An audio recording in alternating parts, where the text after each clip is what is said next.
जी बिस्मिल्लाहिर्रहमानिर्रहीम। प्रोटीन के हवाले से मैंने बात करनी है। देखिए प्रोटीन जो है ये मोस्ट अबेंडेंट ऑर्गेनिक कंपाउंड है। सबसे ज्यादा नामियाती मुरक्कबात जो सेल या ऑर्गेनिज्म के अंदर मौजूद हैं वो प्रोटीन है। हाँ, वाटर में लाइन लिखी हुई थी मोस्ट अबेंडेंट कंपाउंड, या आप कह रहे मोस्ट अबेंडेंट इनऑर्गेनिक कंपाउंड।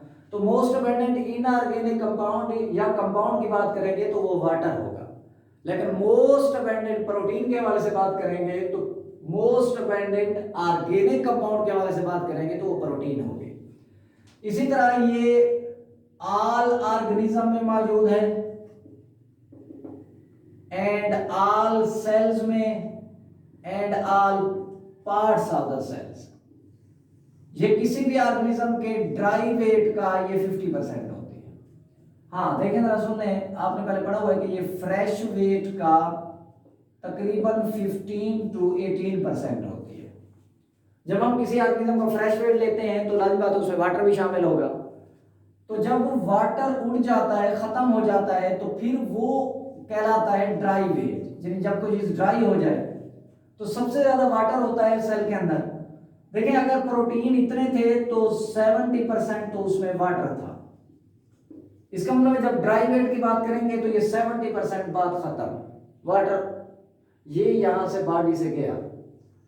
तो अब बॉडी का देखें टोटल वेट कितना रह गया, 70% गया तो कितना रह गया 30%। तो टोटल वेट अब 30% रह गया ड्राई वेट में।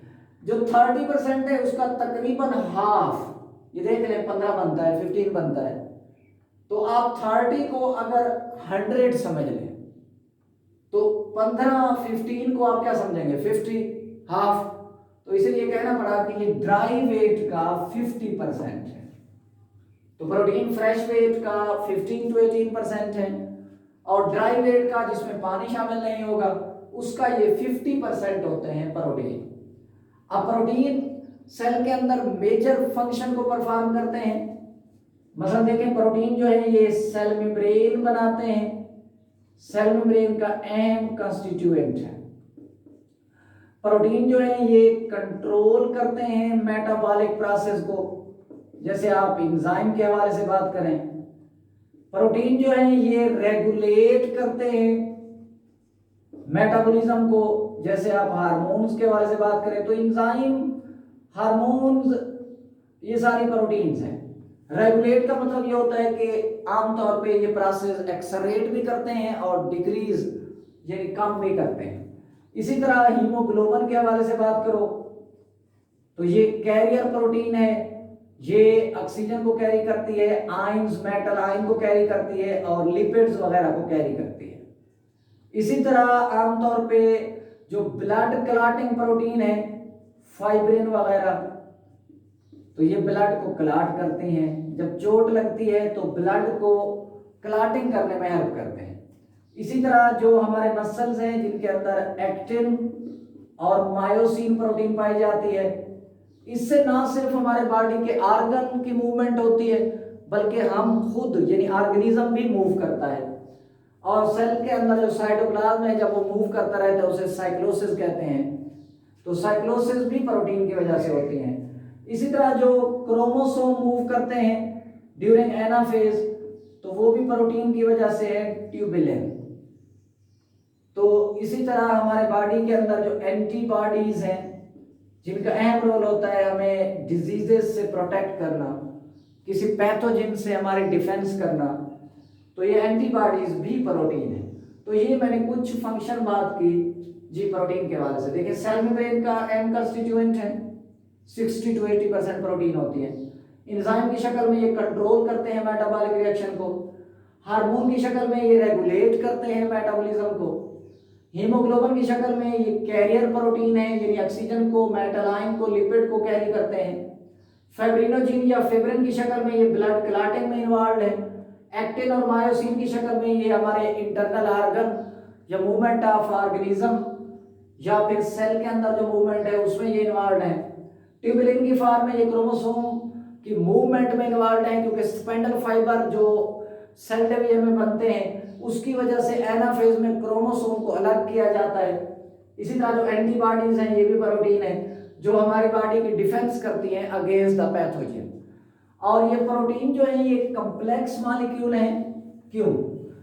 क्योंकि ये मिलकर बने हुए हैं छोटी छोटी यूनिट्स से। हम यूनिट्स को नाम देते हैं अमाइनो एसिड्स। तो प्रोटीन जो है these are the polymers of amino acids. तो ये अमाइनो एसिड के पॉलीमर्स हैं, पॉलीमेनीमर यूनिट्स, यानी जो कई यूनिट्स यहां मौजूद हैं वो अमाइनो एसिड्स हैं। और एक प्रोटीन मॉलिक्यूल के अंदर कम से कम फ्यू अमाइनो एसिड हो सकती हैं, ज्यादा से ज्यादा 3000 और मोर या इससे ज्यादा भी पाई जाती है। अब अमाइनो एसिड की 170 टाइप्स हैं, कुल 170 किस्म है जो सेल के अंदर पाई जाती है। लेकिन ये सारी अमाइनो एसिड मिलकर प्रोटीन नहीं बनाते। देख लें 25 टाइप्स ऑफ अमाइनो एसिड मिलकर बनाती है प्रोटीन। तो प्रोटीन का जो कंस्टिट्यूएंट है, जुज़्व है, वो 25 टाइप्स की है। इसका मतलब ये हुआ कि बाकी जो अमाइनो एसिड है वो बॉडी के अंदर और फंक्शन करती हैं, फ्री फॉर्म में पाई जाती हैं। और हमारी बॉडी में जो मोस्ट प्रोटीन है वो मिलकर बने हुए हैं only 20 kind of amino acid से, यानी 25 टाइप्स की अमाइनो एसिड प्रोटीन बनाती हैं। लेकिन हमारी बॉडी के अंदर जो अक्सर प्रोटीन है उनमें सिर्फ 20 किस्म के अमाइनो एसिड रिपीट होते हैं, बार बार दोहराई जाती है। इसी तरह अब ये अमाइनो एसिड खुद है क्या? अमाइनो एसिड जो है ये एक ऑर्गेनिक मॉलिक्यूल है। जी, ऑर्गेनिक मॉलिक्यूल है। और क्योंकि अमाइनो एसिड भी प्रोटीन है और प्रोटीन में कार्बन, हाइड्रोजन, ऑक्सीजन और नाइट्रोजन पाए जाते हैं। अब अमाइनो एसिड जो है देखें, एक तरफ इसका कार्बोक्सिलिक ग्रुप होता है, ये हमने फैटी एसिड में भी बात की थी, एसिडिक ग्रुप या कार्बोक्सिलिक ग्रुप है। और दूसरी तरफ इसका अमाइनो ग्रुप मौजूद होता है NH2।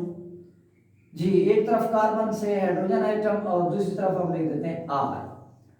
अब देखिए ये कार्बोक्सिलिक ग्रुप है और ये अमाइनो ग्रुप है। ये दोनों ग्रुप जिस एक ही कार्बन से अटैच होते हैं, सेम कार्बन से, उसे कहते हैं अल्फा कार्बन। तो ये अल्फा कार्बन है। अब इस अल्फा कार्बन के साथ देखें, एक तरफ हाइड्रोजन आइटम होता है, ये 3 ग्रुप तो हो गए कॉमन, लेकिन ये ग्रुप चेंज होता रहता है जिसको हमने R से रिप्रेजेंट किया है। ये जो आपने 170 टाइप्स के अमाइनो एसिड पढ़े, उनमें ये 3 ग्रुप तो रहेंगे सेम, ये ग्रुप चेंज होता रहेगा। तो इस R ग्रुप की वजह से 170 टाइप्स के अमाइनो एसिड बन जाते हैं। देखिए अगर मैं R की बजाय यहाँ H लिख देता हूं, ये देखिए एक अमाइनो एसिड मैं लिख रहा हूं, NH2 को मैं अलग लिख देता हूं, ये देखिए NH2 है। अब मैंने R को रिप्लेस कर दिया H से, ये पहले H था, COOH को मैंने यूं लिख दिया अलग करके, जैसे फैटी एसिड में लिखा था। तो अब ये जो सिंपलेस्ट अमाइनो एसिड बनेगी that is called the glycine. तो glycine is the simplest amino acid. क्यों? कि सबसे छोटा ग्रुप इसके साथ अटैच होता है। इसी तरह मैंने कहा R को चेंज करते जाएं, अगर यहाँ CH3 लगा दें तो फिर ये ग्लाइसिन नहीं रहेगी, ये और अमाइनो एसिड बन जाएगी, उसे कहेंगे एलानीन। देखिए ये मैं ड्रा करके दे देता हूं। जी, फर्ज करें कि ग्लाइसिन है, उसमें R जो है H से रिप्लेस होगा। ये देखिए NH2 है, C है, मैंने H लिख दिया। तो अब समझ जाओ कि ये एक अमाइनो एसिड ग्लाइसिन है। इसी तरह एक और मैं अमाइनो एसिड लिख रहा हूं, ये देखिए NH2 है। अब मैंने R को रिप्लेस करके CH3 लिख दिया।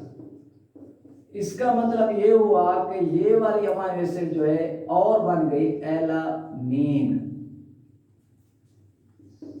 और ये एलानीन जो है इसमें R रिप्लेस है CH3 से। जी, जब ये अमाइनो एसिड आपस में लिंक्ड होती हैं तो लारी बातें लंबी चेन बनाती हैं। तो लिंक कैसे होती हैं? देखिए एक अमाइनो एसिड का कार्बोक्सिलिक ग्रुप दूसरी अमाइनो एसिड के अमाइनो ग्रुप से अटैच होता है।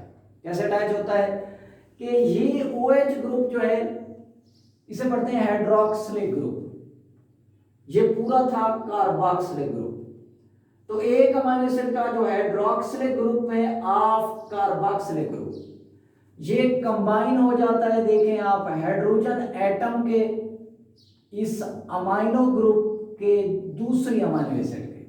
दोबारा सुन लें, hydroxylic group of carboxylic group of one amino acid.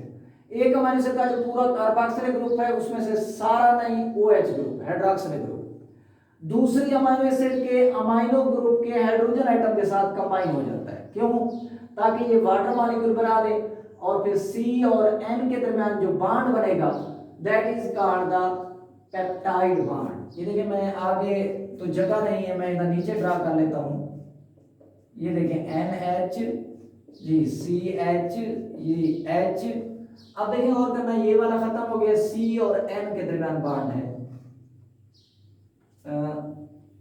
जी ये वाला C, अब C और N के दरमियान ये बॉन्ड है। अब ये H है, अब इसको नीचे लिख रहे हैं या ऊपर लिख रहे हैं कोई फर्क नहीं पड़ता जी। C है, CH3 है जी, H है, मैं सारा उसे देख कर लिख रहा हूँ। ये देखें, अब ये जो है CN बॉन्ड आपको पता है that is called the peptide bond. तो अमीनो एसिड आपस में लिंक्ड होती हैं पेप्टाइड बॉन्ड से, जो C और N के दरमियान कैसे बनता है, प्लस हम यहां लिखेंगे वाटर मॉलिक्यूल। जी वो कैसे बनता है कि एक अमीनो एसिड का जो हाइड्रोक्सिलिक ग्रुप है of carboxylic group of one amino acid combine with the hydrogen atom of amino group of another amino acid to form the water molecule. फिर C और N ने आपस में डेवलप कर लिया पेप्टाइड बॉन्ड, तो अब ये चेन कहलाएगी डाइपेप्टाइड।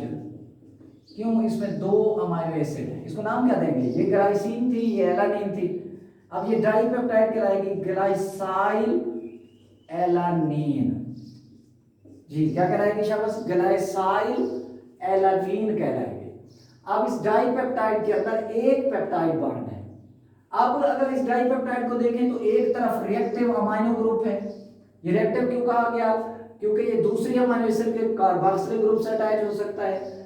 दूसरी साइड पे देखें रिएक्टिव कार्बोक्सिलिक ग्रुप है, इसे रिएक्टिव क्यों कहा गया, क्योंकि ये दूसरी अमीनो एसिड के आप देख सकते हैं अमीनो ग्रुप से अटैच हो सकता है। तो जब इस दो अमीनो एसिड की वाली चेन के साथ तीसरी अमीनो एसिड अटैच हो जाएगी, चाहे वो इधर से अटैच हो चाहे यहां से अटैच हो, तो ये चेन अब डाइपेप्टाइड नहीं होगी, अब ये ट्राई हो जाएगी। और इसी तरीके से जब मैनी अमीनो एसिड लिंक्ड हो जाएंगे तो then chain is called polypeptide. तो प्रोटीन के अंदर ये पॉलीपेप्टाइड चेन्स मौजूद होते हैं। अल्लाह हाफिज।